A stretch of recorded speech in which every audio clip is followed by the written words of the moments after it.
Guys, welcome back to a brand new reaction. Today we're going to be reacting to what everyone missed in the FNAF movie trailer. Sorry, for a second I had to fix my camera.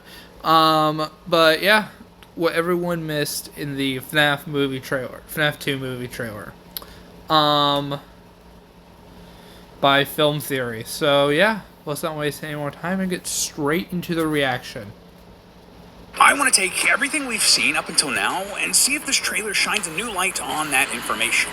What else does this trailer tell us? What can we learn about the story of this new movie from the split-second shots and mysterious voiceover? Honestly, this is some of my favorite parts of theorizing. This new trailer both confirms and debunks some of our previous theories, which I think is awesome. They're keeping us on our toes, keeping us guessing, and we as a theorist community can have some real fun again, just digging into movie predictions. And real talk, but I think that this trailer legitimately changed where I thought this movie franchise was headed. So put on your Freddy masks and crank that music box, loyal theorists. We're jump scaring into this trailer. So going in here, I'm going to be trying to put these scenes together by group, trying to sort them into either where they go in the movie or by their narrative purpose. So cool? Cool. The first section of the trailer I want to cover involves what I'm going to call the Freddy Fazbear break-in. And it actually starts with the very first shot. Yeah, not the break-in where in the first movie where they were robbing the pizzeria. This is more of like a Ghostbustery type break-in. Where we get this blue van driving down a street during a rainy night. And I don't the license think plate this is a here reads how I see dead people. Like a fun little reference to the Sixth Sense. It seems like the night guard actually let them in.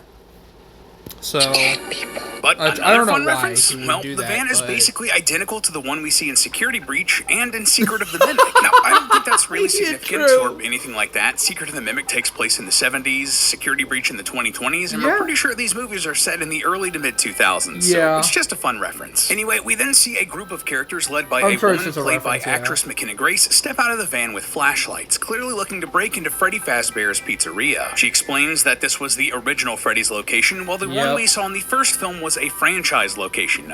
Basically, it was an expansion of that brand. Funnily enough, this actually lines up with ancient theories we had about FNAF 2's restaurant being the original location all the way back when that game first released. That got jumbled by retcon after retcon, and it became really unclear over the years, but I guess this is Scott trying to really clean up the lore with the movieverse. Oh, and side note, but it's also really funny to me that McKenna Grace played a big part in the most recent Ghostbusters movie, and now she's here hunting ghosts elsewhere. Yeah, while I previously speculated that these characters might be some sort of school bullies that would be killed by the animatronics during the climax of the movie, that clearly isn't the case. I've seen it reported online that they're instead paranormal investigators, and though I haven't found a primary source confirming this, that does seem pretty on point to me. As an avid fan of cryptids, the paranormal and ghost hunting content, they have all the sort of gear you'd expect. And it's also fun to see a professional Hollywood studio's take on this. Like, we see one of the men here holding a video camera filming everything inside of the restaurant, while McKenna Grace's character is holding an audio recorder. Obviously, you'd want a video camera to capture evidence of ghosts and such, and it's commonly believed that audio recording equipment like this can more easily pick up noises from ghosts or other paranormal entities when they try to communicate than the human ear. This is probably why McKenna Grace asks, "Do you guys hear that?" And the others question what she's even talking about. It looks like she's the only one listening through headphones here, so she's probably the only one hearing stuff only picked up by the audio recorder. There's also some faint music box melody playing in the background here during this bit, which will become quite relevant in just a moment. That being said, I also don't see other equipment you'd typically find for these sort of ghost hunting crews. They don't have a spectrometer, an EMF meter, a thermal temperature reader, or even a Microsoft Kinect. Yeah, that piece of garbage is being used in ghost hunting now. Although, if these films are supposed to be set in the early to mid-2000s, then I guess it would make sense that they wouldn't have a Kinect since that wasn't out yet. Oh, and just because I wanted to mention this, I did actually try to identify what type of camera this guy was using to see if I could pinpoint a model and year it was released. Basically trying to catch the filmmakers using stuff that wouldn't have existed at the time, but I just couldn't do it. I even brought on our live action producers and Tom, who's had experience working with cameras and TV, and they called this camera, quote, painfully generic. So, really? Yeah. They even like gaffed over the brand name on the camera, like they put tape over it so you couldn't see it. You gotta make sure you're not giving anyone an unintentional brand deal, huh? Speaking of which, does this look familiar?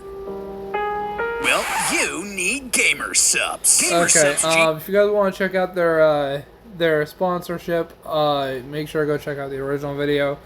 I don't really include sponsorships, so Outside of the restaurant, we see a lot of FNAF imagery you would expect. We get a look at Freddy art on the floor, old merch in the form of plushies, a creepy shot of a worn-down Balloon Boy statue, though notably not the animatronic Balloon Boy we saw in the first teaser, and most interestingly to me, a pirate ship. This wasn't really a thing in the FNAF 2 I feel like that the animatronic Balloon Boy is the actual Balloon Boy that'll go through the vents and stuff like that. But the other Balloon Boy is just a prop. It's just fake. And if anything, this reminds me way more of the Pirate Cove area you could find in Security Breach. I'm not sure if that's going to end up meaning something significant for this movie, or if this is just another case of the film series being a giant blending of the most iconic parts of FNAF's imagery. Either way, the pirate ship is also in a big ball pit. Makes me wonder if this one also allows for time travel. Probably not, but I still can't believe that that's a real thing and has been a significant part of FNAF lore and come back up in recent games. Just never change FNAF. Elsewhere, we also get our first look at a sort of cave or tunnel looking area with water going through the tunnel. This is probably part of some boat attraction and is used for some pretty effective scares elsewhere in the trailer, but the thing I wanted to point out most here, well, if you look pretty closely at the walls and maybe up the brightness a bit. I think I remember those. But yeah, there are like little puppets. You see a bunch of figurines or plushies of the puppet. So this makes me wonder: is this part of the puppet's attraction? It could be a reference. Or is there some weird puppet cult going on here with all these plushies getting placed throughout the restaurant? This might also be a nod to the Night Marionette from Security Breach, who had plushies everywhere throughout the Pizzaplex. But that was more of an Easter egg that the community never really cracked or got a consensus on. But it's weird nonetheless. Now, speaking of the puppet, this is where we really start to get into the meat of the trailer. McKenna Grace's character finds a stairwell leading into a weird sub-basement area where she finds a giant present-looking box. There are gears all over the wall which start to spin, eventually opening the box as McKenna Grace looks up in terror. This, of course, is where the puppet animatronic comes into play here in the movie, and honestly, this setup is terrifying. I previously thought that this scene was going to be happening in the school as part of the third act climax, but clearly not, and this is way better. These investigators are taking the same role as Max and the hooligans who broke into the pizzeria in FNAF if you guys don't 1, know or haven't seen the first movie, there were these kids who were paid by Mike's aunt, I think it is. Yeah, Mike's aunt. To basically break into the first movie pizzeria and rob the place so that Mike gets fired. But yeah. How dangerous these animatronics can be, and that they can leave the restaurant, probably at the end of Act 1 or the middle of Act 2. McKenna Grace is getting taken out by the puppet here, and the other members of her ghost hunting crew are picked off one by the rest of the animatronics. Looks awesome. And from the brief shot we get of Mangle on top of the van as it's driving away, it looks like at least one of the investigators will also briefly get away from the pizzeria before they're chased down and killed. It's brutal stuff, but necessary setup for this sort of horror film. Like, you gotta have stakes for the main characters. Know what I mean? So the next big set of scenes from this trailer are what I'm going to call the home life section. Okay, so I like how this movie is how they're more focusing on horror in this movie than in the first movie. Because if you don't know, in the first movie, it was god awful. Well, not god awful. Like, the horror was god awful.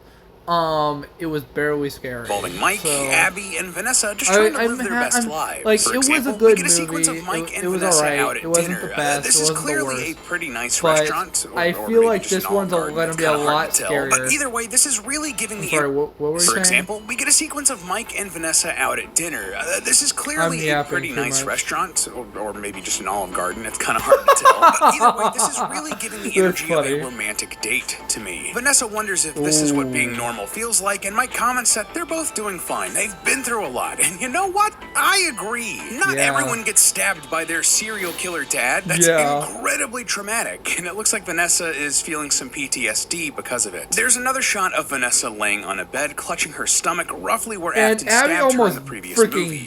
She's probably thinking about that here, and given the lighting and color of the scene, it looks like it's connected to that cool shot from the first teaser of Afton's spirit at the end of the hallway with all of the doors magically swinging open. I'm going to guess that this is part of a dream sequence and that she's actually having having recurring nightmares about Afton. There's another scene where Vanessa looks exhausted as Springtrap's hand comes in and grabs her shoulder. Very obviously a CGI arm too. This seems directly connected with the scene from the first either teaser a of Vanessa pulling a hallucination gun, or so she's probably hallucinating maybe her father ghost attacking her sort. again I and don't pulled a know. gun only to find nothing there. Yeah. Oh, and just before we move on from Springtrap, there's another great scene of him running down a hallway. Again, this feels like a dream to me. I don't really think that Afton's It's either a dream or it's the past.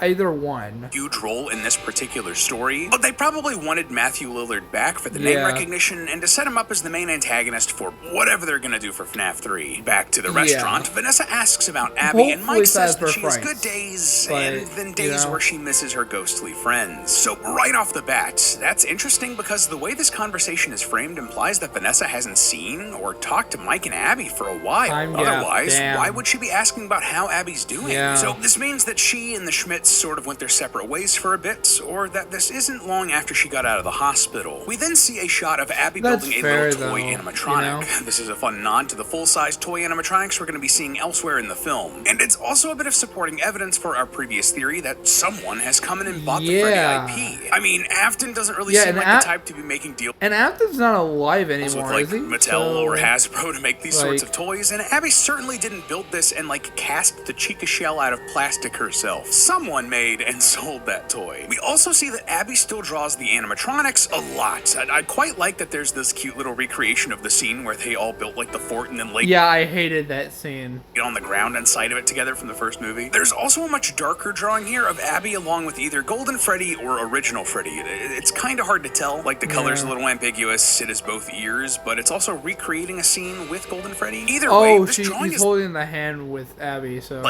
evil looking? So, is that implying that she has darker memories of that particular animatronic than I'm she's letting on? So, but because also interesting it literally here is tried that to these kill other her, drawings so are of the toy animatronics, not the original ones. And there's a drawing here of Abby inside of a ship on the water. Perhaps the pirate ship we talked about earlier? So there are a couple of possibilities. Most likely, I mean, that's either the Abby only has ship already visited the new location from this movie, and this scene is from later in the movie after she's drawn to the new animatronics, or they're somehow visiting her and invading her dreams, or something like that, trying to lure her to the new pizzeria. At this point, I don't really think we have enough information to outright say what's going on, but given the new animatronics seem to need the fast talker to communicate with Abby, I'm gonna guess the former option for now. Vanessa then says that this story that you're gonna fix those animatronics is only giving her false hope. This has a couple of interesting implications. First of all, are the animatronics broken? Did something happen? The restaurant from the first movie did kind of collapse as Afton was defeated, but most of the structure remained intact, and we didn't really see any of the animatronics get hurt or broken. So maybe,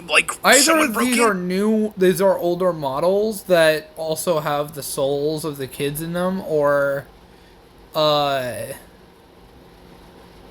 broken versions of the models from the first movie, but they're obvious. Okay, so it's confirmed that they're not broken down models from the first movie, in real life. They didn't just take the first movie animatronics, suits and stuff, and just start breaking them down and making them all withered. No, they didn't do that.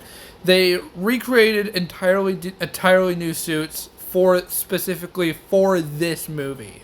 So damaged them, or they're not functioning so for that they some look other reason. More is game Afton's spirit accurate. Somehow hurting them in some other way? Or perhaps, as we previously speculated, whomever bought the FNAF franchise might have come in and taken parts from the FNAF. Most likely, they are not after Mike.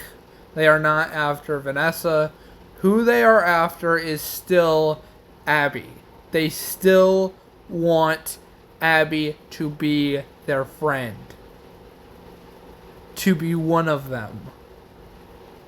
So that is what they're after. F1 animatronics to put them in the toy animatronics. Maybe that's why they're broken. Either way, we know that Mike is trying to fix them, but either can't or is pretending that he can't. It's a fun conflict setup, which leads us to our third big group of scenes, animatronics are kind of difficult to put together. Animatronics. It starts here with Abby trying to talk with her ghostly friends through the Fast Talker toy. Can any of you Especially for just some generic security guard like him. Later, at night, the Fast Talker lights up in Abby's room, and we know this is Abby's room, just look at the drawings on the wall. And and we do hear a voice coming through. Help us come find us. I will show you the way.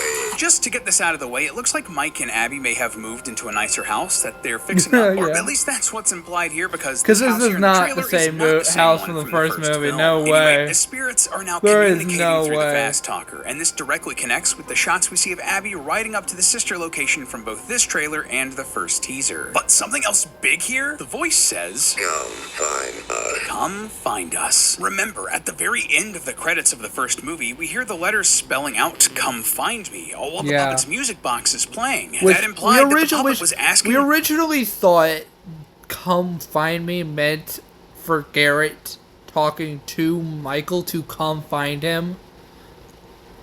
But lately, we've gotten news that there is a Charlie Emily inside of this new movie. If you guys don't know, if you guys are new to the entire franchise, Charlie Emily is the ghost inside of the puppet. She died by Afton in a alleyway, and possessed the puppet. So now she's like giving life to the other animatronics and stuff like that. Mike and Abby to find them. So, "Come find us" here in the So trailer it is can't oddly be Garrett. similar, It isn't it? can't So be. the voice talking through the fast talker here, it isn't the original ghost. It's not Abby's friends. It's the No. puppet trying to lure her to the new pizzeria for some reason. Other scenes in this section of the trailer include a lot of what we've seen before, or things close to it. The animatronics out and about, at the fair, in the neighborhood, at the school about to attack the character played by Wayne Knight, Yeah. that sort of thing. There's also an ominous voice here saying, Where are you going? Want? Not done with you. so I couldn't immediately identify who this was supposed to be. Like, it doesn't really But sound... yeah, it can't be Afton, can it? Because he's dead. So, well, not dead, but like he's suffering. Okay.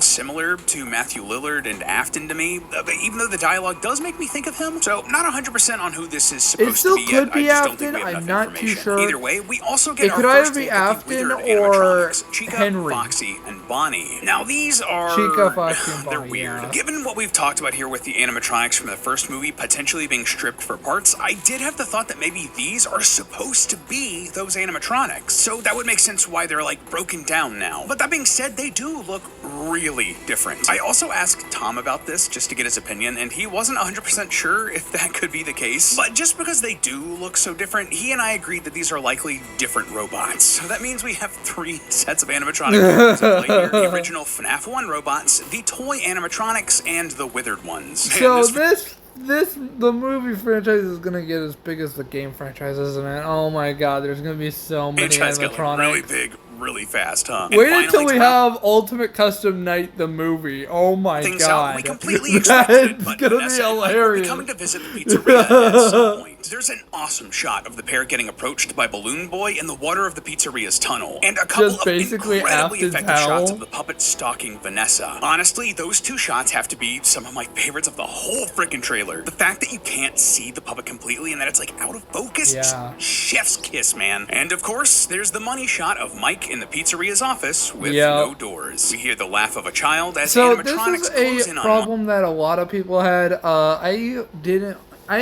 had a little bit of a problem with it. I didn't have that big of a problem with it though. But there was almost zero equivalence to the game mechanics in the FNAF 1. Like, the office did not look like the FNAF 1 office at all.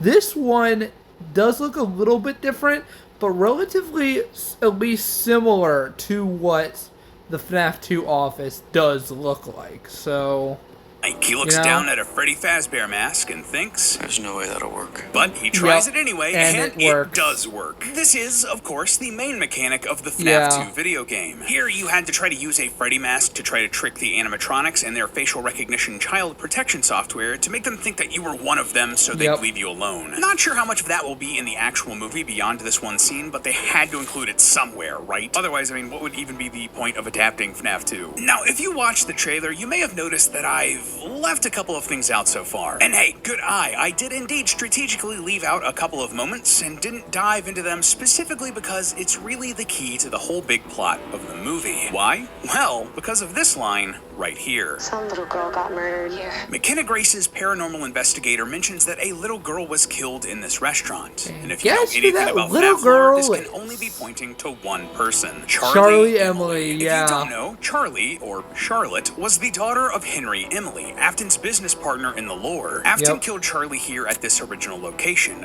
All of this is information we got from the FNAF 2 game. And beyond this verbal mention, I think we actually see Charlie in this trailer. During the climax, there's a split-second shot of a girl being attacked. This is the actress Audrey Lynn Marie, and though I haven't seen any official reporting on it, common speculation online is that she's playing Charlie. And I mean, she does have the look. She's a little girl with long brunette hair. Yeah, that checks out. And this even lines up with other evidence or questions that we have about this movie. For example, that voice we talked about earlier, the male one that I wasn't confident was Afton, that could be whatever actor they got to play Charlie's dad, Henry Emily. Plus, there's a shot of who I believe to be Springtrap looking at a little boy through a door's window, a boy that I couldn't really identify in a version of the pizzeria that is clearly well maintained. Okay, so a lot of people are actually speculating that this is Sammy. If you guys don't know, or if you guys are new, Sammy is from the Silver Eyes trilogy novels. He's basically Charlie's long lost twin brother. Where Charlie thought he was dead, but he wasn't. She died, and Charlie was a robot human this whole entire time. So this is a flashback, which would line up with the timeline of Charlie's murder. So, more than likely, we're getting the full Charlie storyline here in the FNAF 2 movie, which lines up with the puppet. Yeah, Charlie was the spirit that possessed the puppet in the game, so she's probably doing so here too. Now, that does create a bit of a problem for us here on Film Theory, though. See, Matt and I previously theorized that it was Garrett, Mike's little brother that Afton killed in the first movie, was going to be taking the place of Charlie and become the puppet in the film universe. And if Garrett isn't going to be the puppet, well, then that's a pretty big loose end that doesn't seem to be going. So, there's something that I did not notice on my first watch. I watched the Five Nights at Freddy's movie a million times. And then I noticed something weird. On the picture that was manipulating the kids into thinking the yellow rabbit was their friend, there was a boy that had another face glued on top of his. So, and inside the game lore, there are actually two spirits possessing Golden Freddy. Crying Child and either Cassidy or Andrew. Cassidy and or Andrew are vengeful spirits that want revenge on Afton for what he did to them. And Crying Child is a more tame spirit that is just upset that he died, which Garrett is Mike's little brother, which is a connection to the game, which basically shows that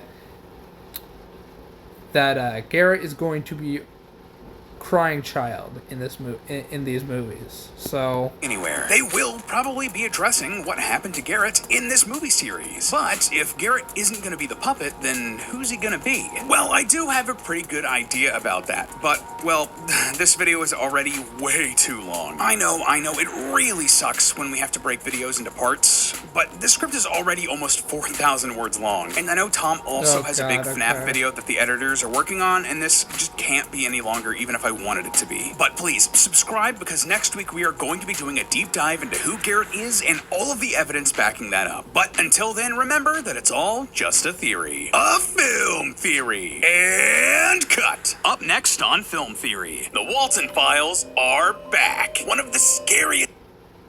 I miss Matt Pat. Anyways, guys, if you guys like this reaction, make sure you have a big fat thumbs up. Subscribe to the channel if you haven't already. See you guys in the next video and or live stream. Peace.